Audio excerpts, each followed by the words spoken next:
Hello, intrepid listener. This is Dr. John back with the latest episode of the Evolve Caveman podcast. And I am thrilled and honored to have with me today Daniel Ellenberg. And Daniel is a man whom I respect greatly. I met him at I guess it was a high level networking event of people doing men's work. And let me give you his brief bio here because he's had a hell of a career. But Daniel is a licensed therapist, leadership coach, and the founder of Strength with Heart men's groups and workshops. He is past president of American Psychological Association Division on Men and Masculinities, and the founder director of the Men and Boys Compassion Coalition through the Global Compassion Coalition. He is currently co-writing a book for men called Strength with Heart and contributed a chapter in Global Dialogue on Masculinity. He has spent his entire career helping people, particularly men, navigate their lives more mindfully, skillfully, and compassionately. He co-developed and delivered training at several NASA space centers, including resilience dynamics, introspection for leadership excellence, and the neuroscience of teams. And I've seen other bios of his, and we're leaving out a number of impressive things. So that's a pretty damn good body of work right there.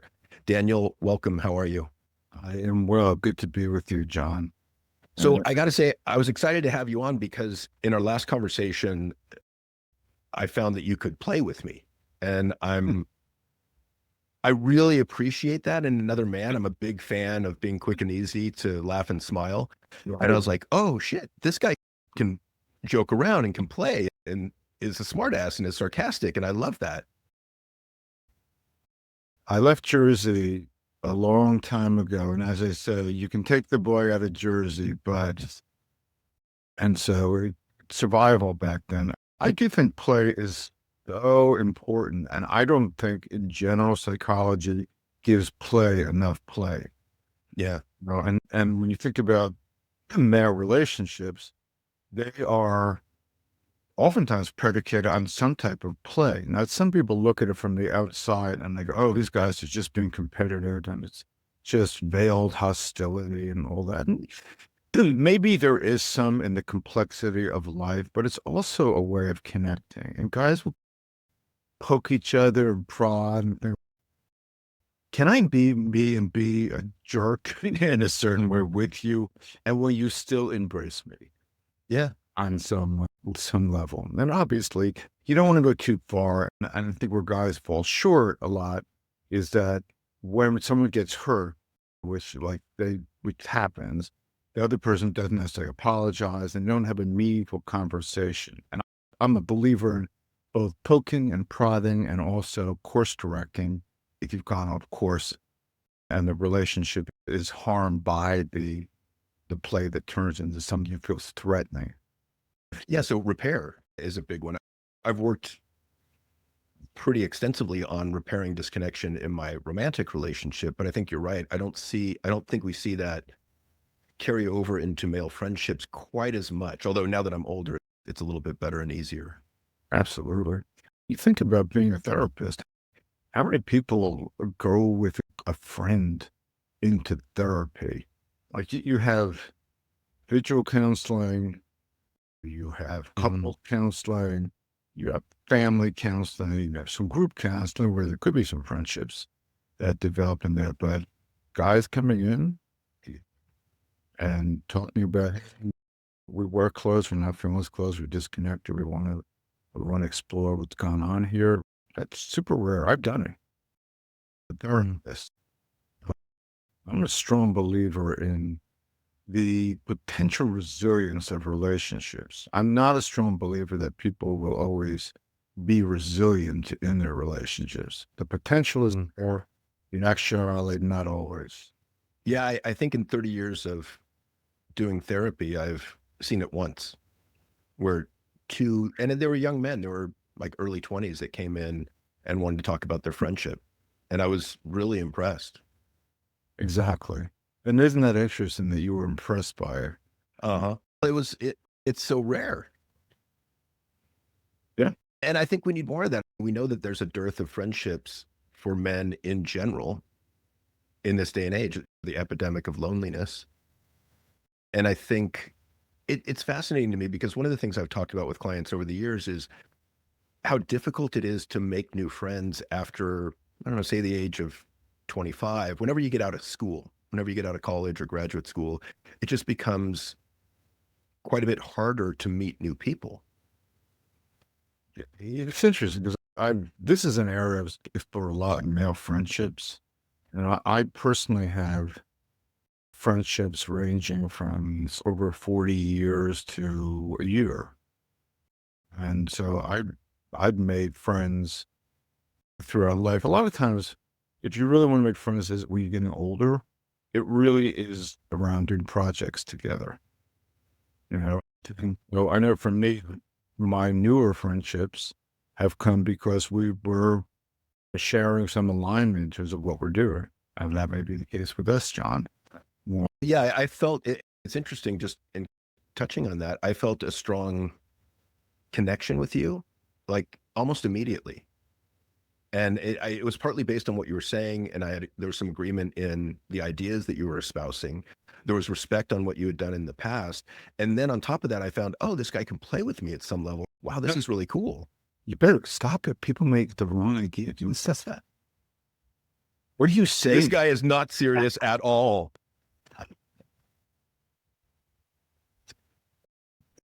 It's funny because I I've given up most of my therapy practice, and I mainly do some leadership coaching, but most of what I'm doing these days is more nonprofit work around the Men in Blessed Compassion Coalition. But I know that for me, if you really want to get a lot of good stuff done, it's also good to have a playful attitude about it. So I never want to be like, okay, let's start. We have this stuff to do. We have all these transactional things. Let's get them done by me. I have some sense of ease in relationship. There has to be some kind of give and take, and we're connected, right? And some people, to doing shit. You have to find a way to be with people. And to me, it's about how do we create conditions that cultivate positive emotions to allow us to relax into the situation and ideally enjoy what we're doing, but at minimum, open us up to new ways of thinking, new ways of being creative. I remember I was working with a top executive at a Fortune 50 company, and they were leading some meetings, and the atmosphere was just rife with stress and outright fear, I would say, because there had been several rounds of layoffs. And I said, have you tried anything to lighten the emotional mood prior to starting some of these meetings? And she was like, no, what do you mean?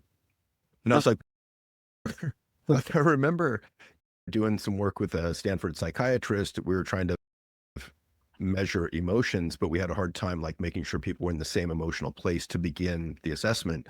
And I suggested just showing a brief clip of a baby laughing. Like there's a classic, like the dad's tearing pieces of paper, which the baby just thinks is hilarious. And it's just like belly laughing. And so to her credit, she had the courage to do that. And everyone started laughing in the meeting at this baby laughing at ripping paper because it's infectious. It's hard not to. And everyone relaxed in the meeting. And several people came up to her afterwards and thanked her for including that. And I just thought it's such an easy intervention, so to speak. I hope she gave you credit for that, right? I don't know about that, but if you think about it kind of psychophysiologically, the first order of business, so to speak, between people is like safety versus threat, friend or foe. And that's what play is a way of actually entering the space of safety. Now, one of the problems that happens between guys, not irregularly, it starts off as play, and then, as I was saying before, someone feels that they were hit by a stick, and then they feel threatened, and then you threaten back, and then you're up leveling into a conflict there. So it's quickly from safety to threat. This happens with people quite a bit. And safety is never anything to be assumed. And we're obviously living in a world that, at least to some degree, feels increasingly unsafe, increasingly threatening. And without going all political right now, I do think that people do best when they think most about how can I contribute to feelings of safety between us, and how can I feel safer in myself. And so when we think about certain practices, meditation, visualization, that even some exercise, that it's developing a sense of safety within the confines of your own being. Because if you feel safe within yourself, it's harder to be destabilized by somebody else feeling unsafe.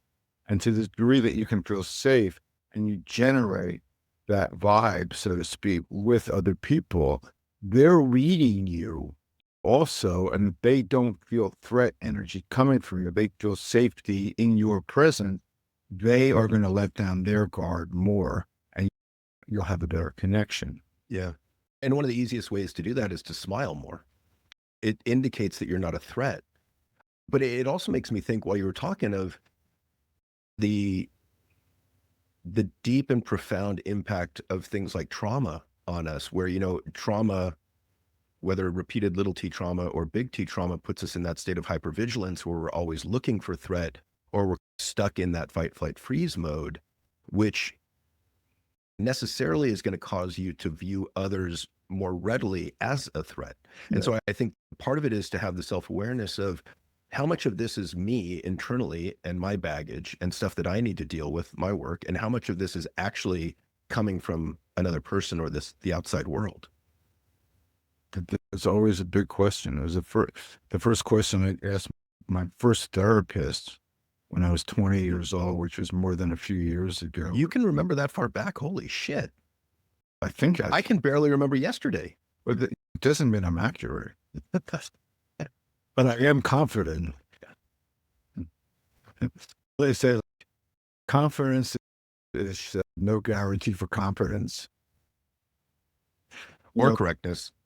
But now that you've interrupted my flow, what was I am so sorry. I am very sorry. I definitely apologize. It should be. But I was. Okay, I'll stop. So, for a while. So, I've said to him, part of why I'm here is I want to discover where I end and other people begin. And that's a work of a lifetime because to some degree, there is no clear boundary between self and other. It's not like we live in these insulated little packages on this planet and we are completely hermetically sealed from being impacted by anything or everyone else. It's not like that in life. Mm-hmm. We breathe the same air. We walk the same streets. We fly the same skies. And obviously, the better that we can be in ourselves, it's easier to be with others. And obviously, there's many different types of people. There are some crazy-ass people on this planet, needless to say. And there are some super sane people. And finding your people is obviously important, but also learning to navigate the complexities of life is hugely important. No question of that. Yeah, it makes me think of Prentice Hemphill's quote about boundaries.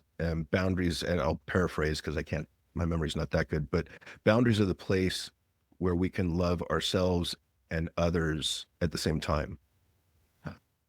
That's interesting. I've never heard that before. And so when you said, I'm trying to find out where the other begins and I end, or that space, because I think it's a really important question in terms of how do we maneuver through these relationships, which can be confusing and painful and destructive at times, and yet we need them because they're a foundational pillar of a happier life. They're so important. I remember when I was young, I could be a little introverted and curmudgeonly before I was an old man, and I could isolate myself. I could diminish the relationships around me and tell myself that I was okay by myself. And then I realized that's not correct. Like, I need relationships. I need friendships. I need love. I need connection if I'm really going to thrive in this lifetime. We're social beings. Yeah. Question about that. Now, I'm reminded of a book by Matthew Lieberman, who is a UCLA neuropsychologist. It's called Social, Why We're Wired to Connect. In this book, he brought something up that made me go, wow, duh. Which was Maslow's hierarchy of needs, which I'm guessing many in your audience know, but I'm guessing also some don't know. But basically, at the very bottom of this hierarchy of needs that Maslow, who was a great humanistic psychologist, had like physiological, needs. And then I think there was safety or something right after that. And then there was belonging on the third level. And at the very top was self-actualization. And then, so as you evolve, so to speak, and you become an evolved caveman or cavewoman, you rise up into these levels of awareness. And Lieberman said, nonsense. Belonging is actually at the very bottom of this, because if you don't belong, if you don't have a set belong, like an infant is born completely helpless. And without belonging, there is no survival. You don't survive, you don't get to become self-actualized. And so it's like saying from the very basis, social relationships are directly connected to survival, which I think is certainly on one level super obvious, but it also points to something that I think a lot of people suffer from unnecessarily, and they could have a lot more compassion for themselves. And I'm speaking here specifically about like social anxiety. I've seen it, and myself included, not now because I learned more about it, but like going to a party or going to a social occasion or being involved, being to some type of group and feeling anxious. And then going, what is wrong with me? I'm just going to a party. I'm just going out to just meet some friends out to dinner. Like, what's up with me that I would actually have some issue? Like, what a wuss. And guys will like, guys themselves are being weak and lame and toughen up and no, I can handle this and bullshit and tighten up around it, versus stepping back and going, that makes sense. A quick little story for me. Yeah, please. Many years ago, I went to a barbecue, some party, picnic out in Marin County where I live. And my wife was gone. And every year I get invitations to this picnic. I would never go. And how many were going? And she was gone. I said, I'm going to go. And so I drove there, and it's perfectly beautiful summer day, and driving there, and it felt fine. And then I pulled up to the picnic, and I looked down, I saw that there were actually people there at the picnic, or to both imagine. And I had this moment, it was feeling weird, like I suddenly felt somewhere between extreme anxiety and panic. And it was more than usual for me. And I saw at that moment how much, frankly, my own inner work had been working, which is there was a voice in there, like in Mary Oliver's poem, where she said there was a new voice that you recognized as your own that kept you company as you strode deeper and deeper into the world. Then this voice, I can go from laughter to tears quickly. And this voice it was saying like, it's understandable, Daniel. You don't know these people. There's stranger danger. You've had your own anxiety. You're wired for threat in some way. What could go wrong? And so it's natural that you would feel some anxiety going into what feels unfamiliar, because I didn't really know any of the people. I thought I did know some people there, but I didn't know that at the time. And when I heard that voice, which was my own a part of me, my whole body relaxed. And you think about, just as a general lesson, because I don't think it's unique to me, that the power of self, or shall we say selves acceptance, accepting that's what it is. And that, why would I be different? I'm a human animal, or a humanimal wired for threat. Love safety, but certainly there's threat there that at social situations would trigger the potential of being excluded. And if you think about from a psychological perspective, to be excluded from the tribe is to be given a death sentence. Yep. And all anxiety on some level draws origin from the threats of survival. And that's why we have it. Like anxiety, pay attention. There could be a threat out there. Let me go back a second, because you said a phrase that I haven't heard before that I really love, selves acceptance. So talk to us a little bit more about that phrasing, because I think it's quite important. It's my own.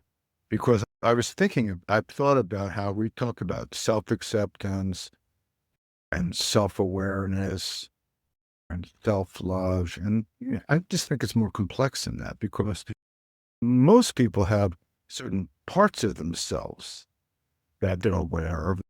They have self-awareness about that part, self-awareness, but they don't have any awareness about other parts of themselves, or they're accepting of certain parts of themselves, but they're completely rejecting of other parts of themselves or other selves.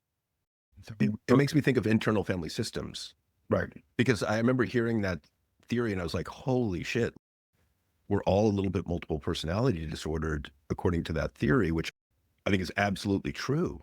That we've got different parts of ourselves swirling around in our mind that come out at different moments based on different perceived Yeah. threats, perhaps. And then you've got that wise adult self that we're trying to keep in charge of us all the time, but that's Yeah.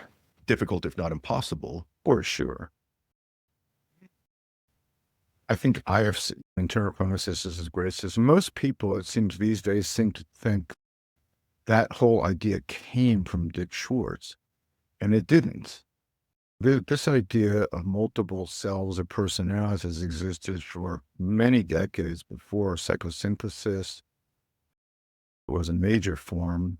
Saggioli, who was an Italian psychoanalyst, who was I think it was around the time of Freud, a little, maybe a tiny bit after, but in that territory. So this idea about different parts of ourselves has been around for a while. And I think it's useful for people to be thinking about themselves that way, not because you're schizophrenic, but because to some degree, we're viewed through the lens of complexity, meaning that we all have multiple different aspects to ourselves. It's so much easier to live. And meaning, for example, like I know for me that I'm really strong in certain ways and I'm really weak in other ways. And when like I'd be like not being incompetent with technology, I would be going, "What's wrong with me?" and go into self-criticism around that. And then and the way that the mind works, it tends to usurp what's occurring in the moment. So it's like failing in one thing turns into I am a failure. It becomes part of one's identity and how you identify it. And then your body, starts reacting to that and have that crest feel, intense anxiety and your jaw tightens, all this kind of stuff happens. And when we feel it in our body like that, it feels real. So it reifies and rigidifies the whole system there. And we get stuck in these particular patterns and aren't able to actually zoom out and even be in touch, as you were putting it, John, with our adult self and being able to to look at versus from that dynamic. And when we're able to look at it, we develop more perspective, more to witness. Yeah, it was interesting. I was talking with Ethan Kross, who wrote Chatter, a book about, he's kind of one of the experts on internal self-talk. And one of the tools that he describes in that book is around psychological distance, creating more psychological distance, to your point. And he was saying that the easiest way to do that is to practice speaking to yourself in the second or third person rather than the first person. Because as you know, when we get flooded emotionally, it's usually first person singular. Oh my God, I can't deal with this shit. I'm getting overwhelmed. I can't take it anymore. So it's all I, me, my. And if you can recognize that you're in that space and flip it to second or third person, you or John, in my case, John, relax. Like, you've been here before. You're going to be fine. Take a deep breath. You'll get through this. And it's funny to me that even the thoughts seem to have an emotional tenor to them, but they're Absolutely. just thoughts. Thoughts do not, thoughts are like free radicals. They don't exist unto themselves. They very quickly attach to an emotion, logical experience, and they become a whole, so to speak, when they attach to others. And it happens instantaneously. I think most of us notice, oh, actually, the thought wasn't actually directly related to that it came hermetically sealed with a physiological feeling of sinking in the stomach. So I think part of the, as you were talking about, that's learning to really disidentify within. I think one distinction is that another person, unlike you, John, could be saying, if their name was John, they'd be saying, John, you're a freaking idiot. John, you're like, use third person to criticize themselves. You went into being more self-compassionate there. And that's, let's segue into self-compassion, because I know that's a sweet spot and a passion of yours. And for instance, how do you begin to explain self-compassion to men in particular? Because I think I've spoken about self-compassion to men, and it's interesting to me because of how attached I think I was, and how attached they are to that inner critic. One guy told me, I don't want to get rid of my inner critic because that's how I motivate myself. This is a huge area, and this is something I thought about and read about and worked with for quite some time. And it's very interesting to me. Quick story.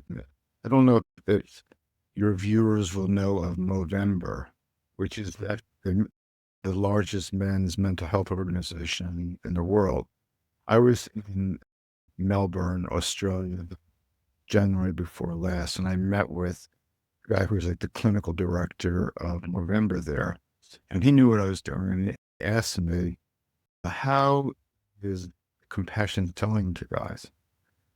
He didn't mean it in a like a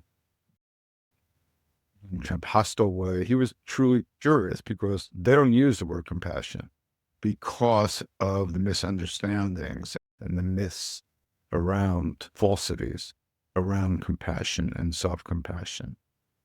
And I thought that was really illustrative. I know Equimundo, which is a very large men's organization, they use care. Both of them use care, not compassion. And it's not shocking at all. I'm respectful of their decisions there. It's interesting because it's all about what languaging do we use to communicate with men, to connect with men about these softer sides of ourselves, and what's going to land, what's going to impact, and what's going to affect change. Even that word, we both thought about this for years, I imagine. Right. Even that word softer. It's, yeah. I'm hard-dude, man. Like, yeah. Even I had to think about what word to use there that I could convey what I was trying to convey. Like, I paused because I'm like, shit, what do I use? It's like the reference immediately goes to the penis for some people. I want to be a flaccid man. You're flaccid. On your chest, you get the insignia there. No, I hope they don't never left me. So what I've done is said, what does compassion mean to you anyway? And people say that kind of stuff. And basically, that's one of them, which is I will become demotivated. That's the fear, a fear. I'm compassionate with myself. I will lose my edge. I will lose all sense of moving forward. I will be sitting on a couch and drinking margaritas and eating pizzas at 12:30 p.m. and et cetera, et cetera. But then you pull out the research and you go, that's actually not what happens. You're motivated for different reasons, which is to say, essentially, the only reason underneath I'm only motivated because when I kick my own ass or somebody's going to kick my ass if I don't do something is to basically say, I am orienting this world because I am terrified of having my ass kicked by self or other as the primary motivation for life. And I think that's complete BS. And so does say that's not the reality, which is it just say that people have a creative impulse and something in them wants to come out. How that comes out, what leads to that coming out can be quite variable. And so to really step back, have you always done everything because, you're going to be criticized if you didn't do it? Did you ever do anything in your life that felt really important to you? And you had to do that. And it was so important you were going to do it. And it wasn't that you were beating on yourself. You were really inspired by yourself. You were inspired to do that. It's back to what's the source, negative, uncomfortable emotion or positive emotion? Absolutely. love or fear at the basis. To some degree, a lot of people will do things more because they feel the heat than because they see the light. We certainly know that in terms of trying to avoid pain, i.e. heat, versus pleasure, like just directly without all that other stuff, sitting in the light, feeling the warmth of the sun versus the cool of the wind. And so it's understandable that people will think like that. So I'm not criticizing the thinking. I'm critiquing at least the reality behind that because it's not true. People can be extremely motivated because it's the right thing to do. It's important. It feels good to do that. And I think as guys, we've learned to disconnect really from what feels good. And so you exercising because you're an asshole if you don't. Well, ideally not. You exercise and feel healthier. Now, does it always feel good to exercise as a pretty regular, not pretty, very regular exercise since I was 20? I played sports and stuff before that. I wasn't in great shape. I do it. It's like you do it because it's good for you. Unless some people want to be motivated if they have something kicking their ass. And then if somebody's not kicking their ass, they won't be motivated. Maybe for a while, but eventually some more healthy impulse will kick in. It feels to me like with a lot of the men that I talk to, there is that those vestiges of playing competitive sports and having that coach yell at you to motivate you that's internalized and becomes our inner critic, which also makes us somewhat resistant to self-compassion. And the self-compassion has been used quite a bit with athletes. I have that. Oh, it's a great way to turn the page quickly. If you in playing basketball and you miss the shot, you got to get back on defense and get your head around the fact that immediately we're on defense. Well, as I say, for a defensive back, their most important trait is to have a bad memory. Yeah, like Ted Lasso's quote of "be a goldfish" because they have the shortest memory. How does he know? Was he a goldfish once? No, goldfish whisperer. Enders.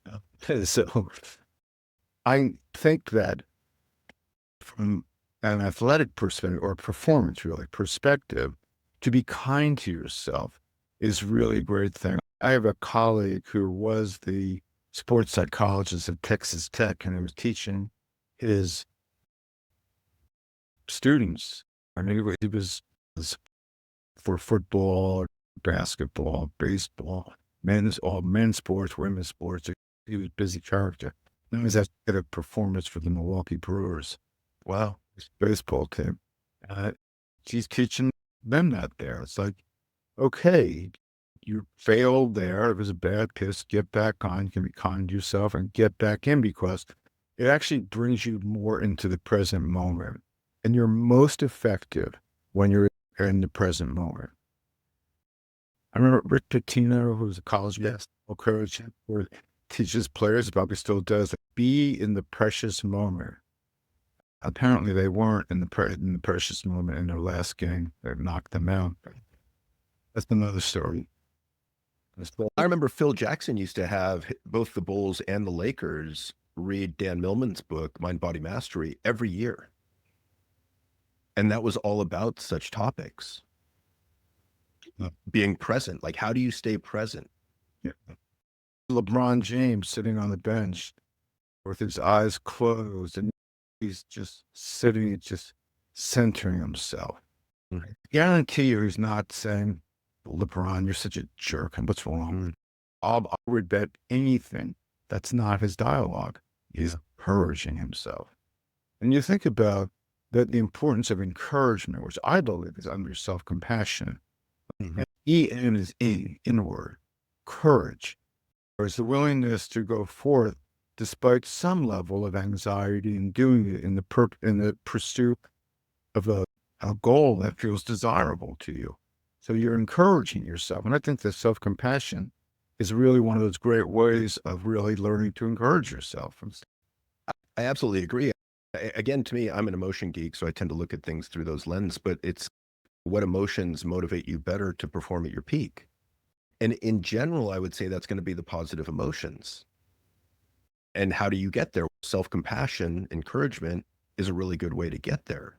Because we know that to the extent that you're being hit with doubt, anger itself, fear, like those can cause muscle yips, which are but tiny muscle contractions that can pull the bat a quarter inch too low or an eighth of an inch too high.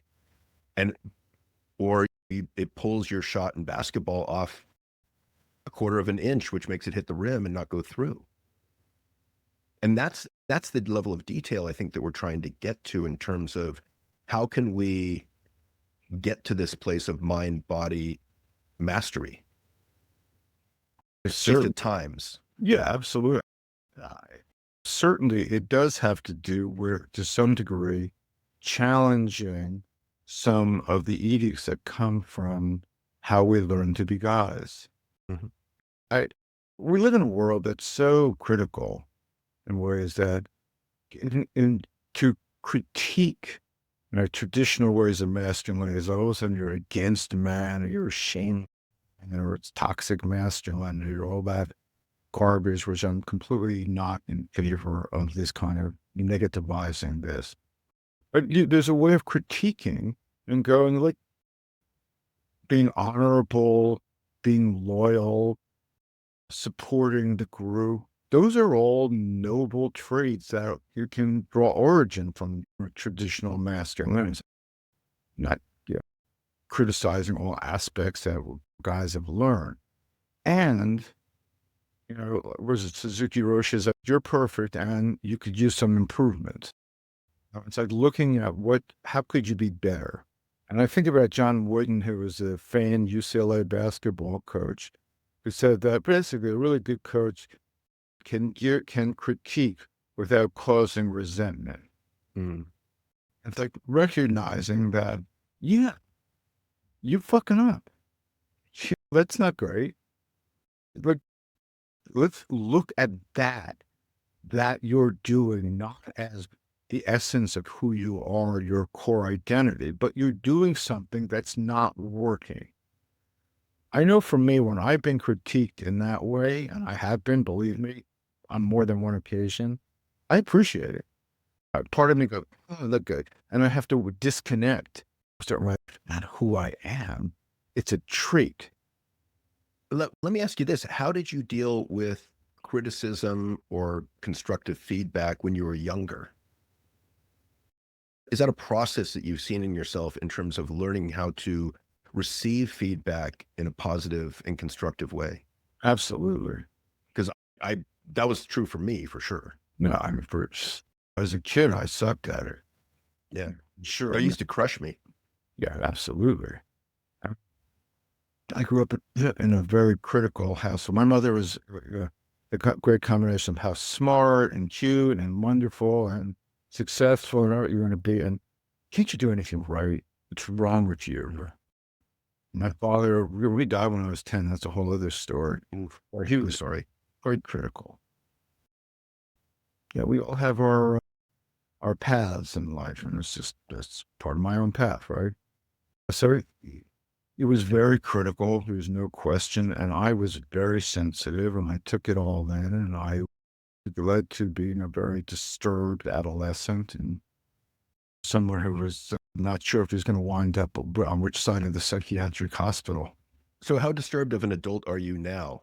Maybe we should be talking about that. I'm just kidding. I'm more disturbed now after you said that. That was great. Because that, by the way, that kind of circles back to our conversation about guys in play. That could be something like, here at this interview where he just tried to knock me off.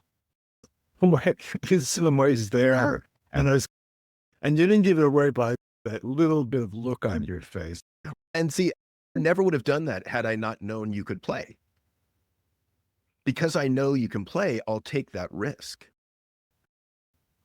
If I don't know that, I would never have said that. And so it's an interesting kind of that social awareness piece of who can I play with, who maybe isn't safe to play with. But it may have been, I would say, some years ago, even though I have evolved to a certain point, that could have knocked me off Mm, at that point because I still had much more my own vulnerability to being humiliated as I had as a kid. And so things could go from play into threat much faster than they do now at this iteration of my own personal caveman evolution. I have to keep. relevant. I appreciate that. Wait, I'm sorry. I didn't mean to humiliate you. That was not my intent. Did you? I don't think so. I don't know. You'd have to answer that. So the other place I wanted to go in this talk is resilience, because, and I think this is a nice segue into it in terms of receiving feedback. And I think we have to up our resilience and our kind of sensitivity to rejection in order to make use of any constructive feedback, 100%. however it's delivered. Ideally, ideally, yes. And I know that for me, even in the midst of my lack of resilience or my very low on resilience at certain points in my life, I could and did get very defensive in the moment when getting what felt like critical feedback, even if it was or wasn't. I would read it very often that, and I would leave that, and I would perseverate, which is like a negative perseverance on or muse on, I would be pissed, and that, but then there'd be a little voice in me that, what's true about that? What's true about that feedback? As hard as it is to hear. And that part of me, that sub-personality in me, has really been a salvation because it was always trying to learn something. And that even in the midst of what felt like an acrimonious situation, there's a part of me that was more inclined toward growth than simply utterly and completely shutting down forever. So I think that it harkens back to what I've heard as the 1% rule, that in any perception someone has of you, even if there's 99% projection distortion, it's always at least 1% truth. So you don't have to say, oh yeah, that's totally true, but to at least reflect yourself, what's the 1% truth in what this person is saying? And that, for me, it might be that, yeah, I still have sensitivities to these things. They leave faster. Mhm. And not comparing myself to a sensei master, I think about a story of one where one of his students said to him, he says, "Master, you're amazing. You never lose your balance." To which he responded, "Au contraire." Au contraire. But he said, actually, I often lose my balance. I just know how to regain it quickly. Yeah. And I think that's really the core of resilience. It's not steady state. Life is going to knock us off. We can be in a great state and flying high, and something happens and it knocks you off, and you don't have to let a slip lead to a slide. We're all going to slip and sometimes slide, but we don't have to completely fall down. The Japanese proverb, fall down 7 times, stand up 8. And so it's like gaining and losing balance. How much do you think that has to do with coming back in terms of your physiology to a resting state or a relaxed state? Definitely some, for sure. I know I'm 71 now, so I am your elder now. It's about time you treat me with respect. No. But I was never paying homage to me. I'm genuflecting. Yeah, so genuine, I could feel it. So I started really meditating after being a dabbler for decades. I became a sincere meditator, I don't know, 58, 59. So late in life, really. Wow. And since that time, I very rarely miss a day. Good for you. 2020, I did not miss one day. That was one of my New Year's quote resolutions there. Don't miss one day. It's just like, and Why? Why do you meditate for those people that don't? It calms the mind. It's a way really to look at versus from, to step back from. Life is pretty damn frontal. It'll knock you on top of the head. More than once, quite often, as it turns out, more than once a day. And at the degree to which you can regain your balance quickly is really important. And I know for me, I'm a very emotional being. I lose my balance often. I really do, every day. But I have found that I regain it much faster. And meditation has been a part of it. But it's not only meditation. I've done a lot of work on myself. I've been in massive amounts of trainings and workshops and things, and I'm a learner. So it's a lot about that. And resilience is it's the core human trait that keeps you afloat in the midst of the storm. And it really is basically building up your resources on any level, financially. See, if you get nailed when the stock market, gee, has anyone seen their 401ks? Or if you get nailed in the stock market, if you have more money or you have more resources, you're not in bankruptcy. You're not nailed. Physically, if you have a good level of health, when you get hit by a flu, probably not going to kill you. If your relationship is in good shape and it's resilient and you say something stupid and your partner gets really upset with you, probably not going to end the relationship. But if things are really on the outs and you don't have resources in whatever area of life that you're living in, the next wind could blow you off the map.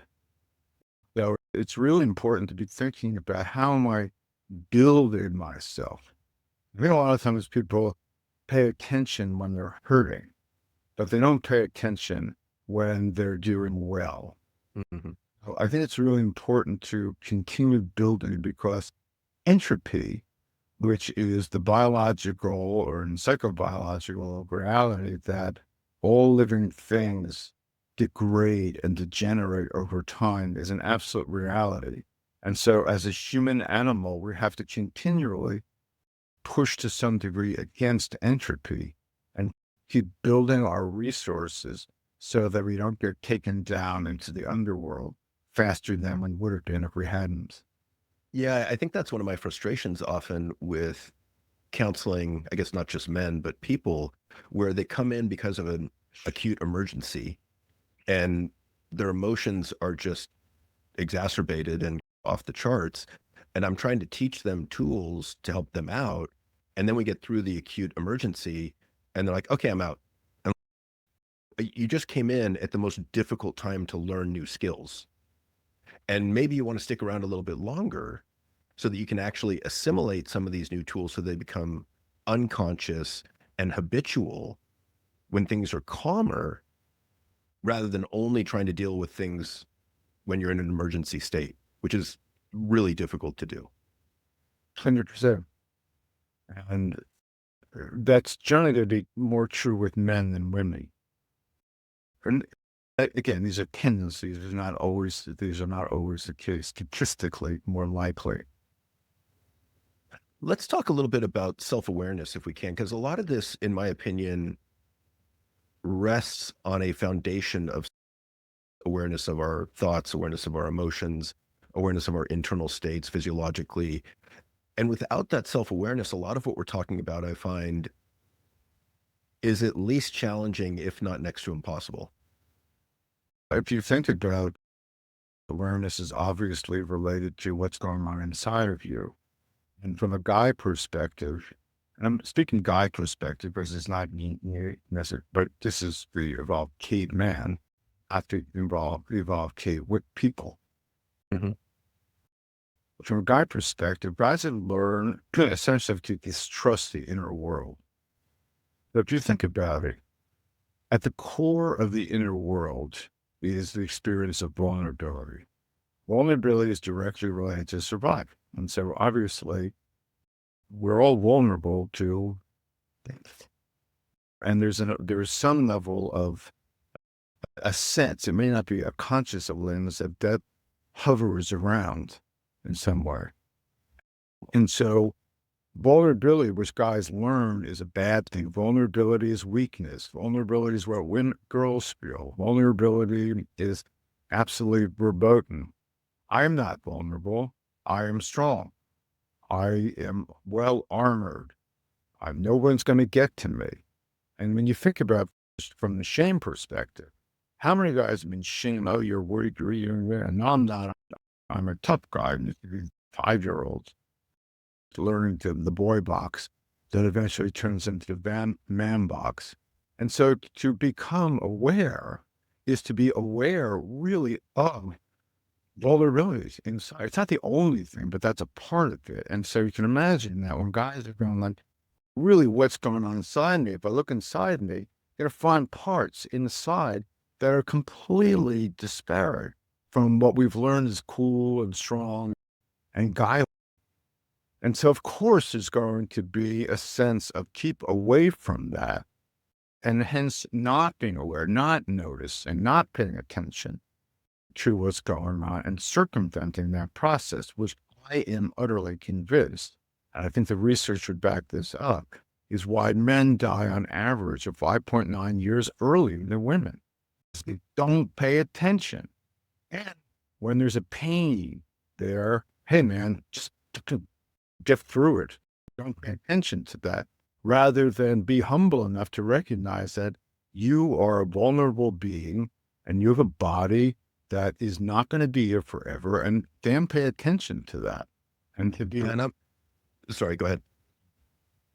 I'm a huge fan of humility in myself and in men, and am often espousing it in the sense of humility as we're aware of what we don't know and having the humility to ask for help. Because I think that runs counter to all that we learn in the man box. And then I always think of like the Simon and Garfunkel song, I Am a Rock, as that the epitome of the man box. I am a rock, I'm an island. Oh yeah, shit, like I recognize that. and they're so gentle. It ain't like Led Zeppelin singing it. We got to wrap up, unfortunately. I've greatly enjoyed this. Thank you so much for your time and sharing your wisdom. Is there anything that I didn't ask you that I should have? One of the things that comes to mind is tell us a little bit about your organization, your current passion project. Yeah, thank you. This is where I could get emotional here. It's okay if you do. Yes. And internally, I appreciate your permission, and internally, I have my own permission. Good. To do that. And I really wish guys would really get this, that their emotions that are not just anger are welcome, and that it's powerful to feel. And I think about Luka Doncic, the great basketball player who was traded away in the dead of night from his team and came back to play for the first time and was being introduced and had tears in his eyes, and it was beautiful. And it goes to how things are changing in the world, because that would have been shamed as like weak or something some decades ago. I'm really wanting on a mission level to see a paradigm shift with how guys show up, really how people show up. And I lived through the lens of what I call strength with heart. We mentioned that. And we're co-writing a book. We're getting closer to the end of it. Strength with Heart, Upgrading the Male Operating System. But I have a view that we need a paradigm shift among guys in particular that you can be strong and heartful. And I call it Strength with Heart the third way, as opposed to strength with no heart, the first way, the dominator. I think that's a lot of what guys learn, and you can look politically not too far from home and see a lot of that kind of take no prisoner mentality, a complete lack of empathy, a lack of compassion. Just we're going to be in charge because we're the strongest when they tell you what to do. I don't believe in that paradigm. And there's the heart with no strength one, which is like nice and kind, but ineffectual, having no boundaries and having no sense of association. And I think all of this really underlies my work, my nonprofit work in the Men and Boys Compassion Coalition, which can be found in the Global Compassion Coalition.org website, globalcompassioncoalition.org. I'm on the board there, and I'm the chair of the education group there. And I'm really spending the rest of my life focusing on how do we educate people in general, guys in particular, that you can be compassionate toward others and you can be self-compassionate, you can be successful, and actually you can be cool also. And gently there. And we need good examples of that in the world. And I figure about like a Keanu Reeves, who seems like a cruel, but a strong and heartful guy. And there are some others out here, but we don't have a paradigm out there that says that. And a lot of young guys are hurting, and they're being drawn into some negative corners of the internet because, of course, they want to have a positive sense of identity, and they're not getting it from the culture. And so a lot of my work is around helping guys get, you can be kind, cool, heartful, and successful. Well, thank you so much for sharing that. I'll put the link in the notes, the show notes, and thank you so much for the decades of work that you've done. I greatly appreciate it. I thank you. And I appreciate you, John. Like you, I've been in a lot of podcasts. You're one of the very, very best. Thank you. And just your sense of ease and curiosity and genuineness, and you're the real deal. Thank you. Thank you. I take that as a high compliment. It is, I don't know how high I am, but it's definitely. That's later. Anyway, Yeah. Without touching that, that is it for this episode of the Evolved Caveman podcast. Thank you so much for your courage, for listening, for your attention and your heart and strength. If you like this episode, please be sure to review, rate, and share. And if you didn't like it, that's okay. You don't have to do a damn thing. Until next time, this is Dr. John signing off.